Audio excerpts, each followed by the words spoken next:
بسم الله الرحمن الرحیم. د سالنګونو لویې لارې اصلي مسیر به په راتلونکو شلو ورځو کې د ترافیکو پر مخ پرانستل شي.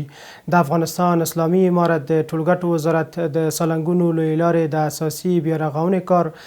سږ کال د پلان مطابق پیل کړی و چې دا مهال د زیات شمېر ګالریو د بیارغونې او د ګالریو ترمنځ د نښلونکو فاصلو د کانکریټ اچونې کارونه بشپړ کړي دي چې په نږدې وخت کې به ګټې اخیستنې ته وسپارل شي. د دې لویې لارې د کانکریټي برخو کار په دریو طبقو کې ترسره شوی دی چې د لومړي فلټر لیر طبقې ضخامت 42 سانتي متره، د سی ټي بي طبقې ضخامت 15 سانتي متره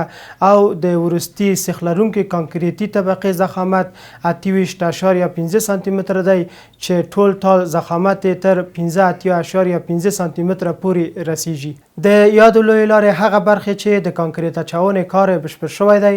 د کانکریټ اچولو لپاره 20 نورو ورځو ته اړتیا لري تر څو د وسایطو د تګ راتګ لپاره چمتو شي. په همدې اساس به د یاد لویې لارې اصلي مسیر 20 ورځې وروسته د 1446 هجري قمري کال د جمادی الاخر په 22مه چې د 1403 هجري شمسي کال د جدي له 4 نیټې سره سمون لري د هر ډول مسافر ورونکو او بار ورونکو وسایطو د تګ راتګ پر مخ پرانستل شي. ټولګټو وزارت د سالنګونو لویې لارې اړوند د موټر چلونکو، تلونکو مسافرو او درنو هیوادوالو له حوصله‌مندۍ څخه مننه کوي.